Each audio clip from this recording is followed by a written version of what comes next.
Hello guys, welcome back. This is Krishna again, and today we will talk about one more function called render. हम render function के बारे में बात करेंगे। ये भी कोई बड़ा टॉपिक नहीं है, लेकिन यूज हो रहा था लास्ट सेशन में, इसलिए मैंने इन सब टॉपिक को पिक किया जिसमें रिक्वेस्ट है, एचटीटीपी रिस्पॉन्स है, रेंडर है। ठीक है।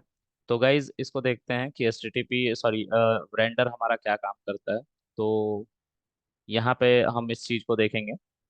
Render is a shortcut provided by Django that combine a given template with a content dictionary and return an HTTP response object with that rendered text. Okay, so it's commonly used to render HTML files with dynamic content. So guys, just one sec. Okay, so guys, मैं फिर से इसको एक बार पढ़ता हूँ। So, render is a shortcut provided by Django that combine a given template with a content directory dictionary and return an HTTP response object with that rendered text. It commonly used to render HTML file and dynamic content. तो ये चीज अगर समझ में नहीं है तो मैं इसको एक बार समझाता हूँ कि ये क्या है।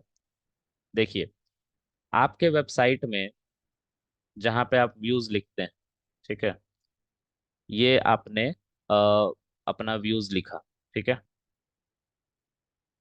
अच्छा, इसको हम इससे नहीं समझेंगे, ये थोड़ा सा हाई लेवल हो जाएगा। अभी हमने टेम्पलेट के बारे में बात नहीं करी है, तो हम टेम्पलेट की बात अभी नहीं करेंगे, क्योंकि यहाँ पे HTML की बात हो रही है और HTML जो है वो टेम्पलेट से बिलोंग करता है। तो अभी मैंने टेम्पलेट के बारे में कुछ भी बात नहीं करा कि जेंगो में टेम्पलेट यूज कैसे करते हैं, तो मैं इसकी बात नहीं करूंगा। मैं सिर्फ आपको इतना बताना चाहता हूँ कि आपने कभी वेबसाइट यूज किया होगा अमेजोन का, जैसे तो अमेजोन में जब आप लॉग इन कर लेते हैं ना, तो अमेजोन का एक टेम्पलेट खुलता है सामने, उसमें लिखा रहता है हाय। अब मेरा नाम कृष्णा है तो कृष्णा लिखा रहेगा, हाय कृष्णा। ठीक है। तो ये मैंने अपने कंप्यूटर स्क्रीन पे खोला तो मेरा नाम आ रहा है। अगर मेरा दोस्त ओपन करेगा, ठीक है, उसी अमेजोन को और उसमें लॉग इन करेगा, तो लॉग इन करने के बाद लिखेगा, मान लीजिए हाय रोहन। ठीक है। मतलब जब मैं उसको लॉग इन करता हूँ अपने आईडी से तो मेरा नाम आता है, जब मेरा दोस्त लॉग इन करता है तो उसका नाम आता है रोहन। तो ये जो डेटा हमारा रन टाइम, ठीक है, जब हम amazon को हिट कर रहे हैं लॉगिन करने के बाद, तो जो डेटा रिफ्लेक्ट हो रहा है उस HTML पेज पे, दिस इज HTML, ठीक है, तो ये रन टाइम में हमारा डेटा हमारे वेबसाइट में आ रहा है। तो इसको अगर हम जेंगो की हेल्प से करेंगे तो इसको रेंडरिंग कराना कहते हैं, रेंडर कराना कहते हैं डेटा। मतलब जब URL हिट किया जाता है, लॉगिन कोई बंदा कर लेता है, तो उसका नाम उसके वेबसाइट पे दिखता है, उसको रेंडर करना कहते हैं, डेटा को रेंडर करना कहते हैं। डेटा हमारा रेंडरिंग होता है, मतलब यूजर का डेटाबेस में जो भी नाम था, लॉगिन करने के बाद जैसे ही उसका क्रेडेंशियल मैच हो जाता है, तो वो क्रेडेंशियल जैसे यूजर नेम और पासवर्ड मैच हो गया, जैसे ही रोहन ने लॉगिन किया, तो वो रन टाइम में उसका और भी डेटा वहां पे होगा, जैसे रोहन होगा, तो रोहन को उठा के फ्रंट स्क्रीन पे ले आकर रख दिया गया हाई के साथ। तो हाई नहीं बदला, रोहन बदला। ठीक है। हाई नहीं बदला, रोहन बदला। उसी तरह से यहाँ पे हाई नहीं बदला, कृष्णा बदला। ठीक है। क्योंकि डेटाबेस में जब कृष्णा ने भी लॉगिन किया था तो यूजर आईडी पासवर्ड सही था, तो उसका नाम पहला लेटर HTML पेज पे रेंडर कराया गया। मतलब हमारे व्यूज से हमारे HTML पे, टेम्पलेट्स पे भेजा गया। HTML को टेम्पलेट्स के अंदर रखा जाता है। ठीक है। HTML की जितनी कोडिंग होती है, जितने फाइल होते हैं, वो टेम्पलेट्स के अंदर होते हैं। तो रन टाइम में व्यूज के अंदर हम लॉजिक लिखते हैं और उस डेटा को हम भेज देते हैं अपने टेम्पलेट। जब हम DTL के बारे में पढ़ेंगे तब हम इसकी बात करेंगे। ठीक है। हम DTL के बारे में जल्दी पढ़ेंगे। तो गाइज ये था एक छोटा सा डेफिनेशन, और यू कह लो समझने के लिए कि रेंडर क्या है। मैंने इसको ऐसा समझाने की कोशिश करी, एक छोटा सा कोड लिखा है। अगर अगर अगर आपको समझ में आता है तो अच्छी बात है, अगर नहीं आता है तो कोई बात नहीं। तो यहाँ पे एक फंक्शन बना हुआ है, ये हमारा व्यूज डॉट पी वाई में सारा कोड लिखा जाता है। लॉजिक जितने भी हम लिखते हैं फंक्शन बनाना, वो व्यूज डॉट पी वाई के अंदर होता है। यहाँ पे आपको रेंडर दिख रहा है जो शॉर्टकट के अंदर अवेलेबल, जैंगो शॉर्टकट के अंदर रेंडर अवेलेबल है। रेंडर एक फंक्शन है। तो यहाँ पे क्या होता है, रिक्वेस्ट यूजर जो भी यूआरएल हिट करेगा जैसे ही लॉगिन कर लेता है, तो उसका नाम, यूजर नाम के वेरिएबल के अंदर एआई मार्शन रखा गया। यूजर नाम के वेरिएबल के अंदर एक डिक्शनरी बना के एआई मार्शन रखा गया और उसको कंटेंट में सेव करा लिया गया।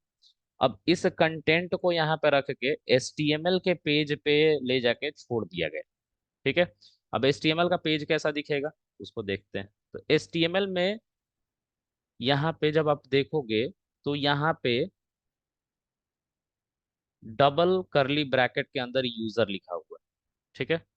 एक बार वापस चलते हैं और यहाँ पे देखिए यूजर इस कंटेंट में था। इस कंटेंट को कहाँ लिखा गया था, यहाँ लिखा गया था। फिर से मैं बताता हूँ, इस कंटेंट को यहाँ लिखा गया था।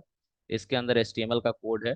इस एचटीएमएल के कोड में इस कंटेंट के यानी कि इस वैल्यू को एज इट इज यूज किया जाता है। और यहाँ पे जो यूजर लिखा हुआ है वो हमारा वो हमारा यहाँ पे देखिए कॉल किया गया है यूजर को। यहाँ पे कंटेंट नहीं यूज किया गया है, यूजर यूज किया गया है। और यूजर की यहाँ पे वैल्यू आती है जैसे ही कोई बंदा इस होम फंक्शन को चलाता है एक यूआरएल की मदद से। ठीक है। तो यूआरएल कैसा होगा यहाँ पे देखिए, यूआरएल है, यूआरएल में लिखा हुआ है पाथ। पाथ में कुछ नहीं है, सीधा आपको होम पेज खुलेगा और होम पेज के अंदर आपको ये फंक्शन चलता हुआ दिखेगा। देखिए होम यहाँ पे लिखा हुआ है और होम यहाँ पे भी लिखा हुआ है। तो यूजर जैसे ही इस एंड पॉइंट को हिट करेगा वो इस फंक्शन पे पहुंचेगा। इस फंक्शन के अंदर, इस फंक्शन को व्यूज में लिखा गया है। तो यहाँ पे हमारा व्यूज है, इस व्यूज के अंदर होम नाम का फंक्शन है। इसके अंदर HTML का टेम्पलेट है और HTML के टेम्पलेट के अंदर कॉन्टेक्स्ट के अंदर रखा हुआ यूजर इस्तेमाल किया गया है। तो जब आप इसको स्क्रॉल डाउन करेंगे तो देखिए यहाँ पे यूजर आपको दिखाई देगा।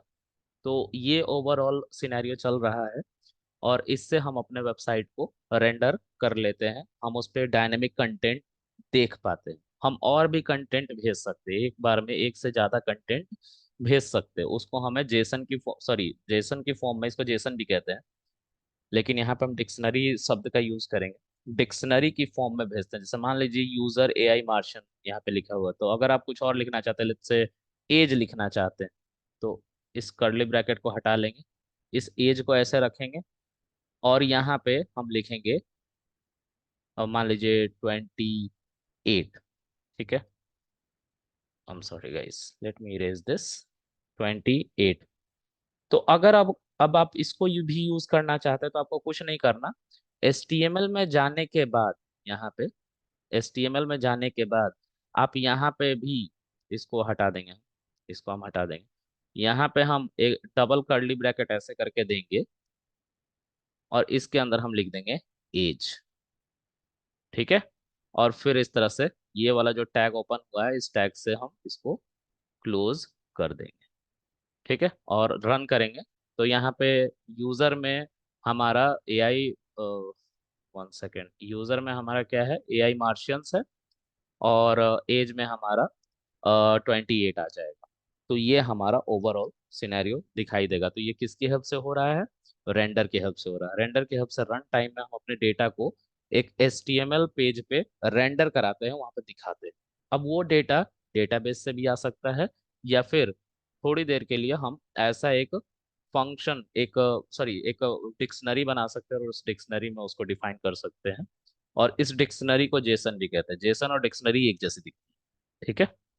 तो गाइज आज के लिए हम इतना ही रखते हैं। उसके बाद हम अगले सेशन में बात करेंगे। तो hope you like this video और मैं फिर से रिक्वेस्ट करूंगा प्लीज़ आप इसको अपने दोस्तों के साथ शेयर करो if you find it easy. Okay. और कोई भी क्वेरी हो तो you can ask me on comment section, I will help you out. So thank you very much and you can join me on this handle, Instagram, okay, on Telegram, and you can also email me if you have any other problem related to coding. I will help you out for sure. So thank you guys. Thank you for watching. Thank you very much, bye.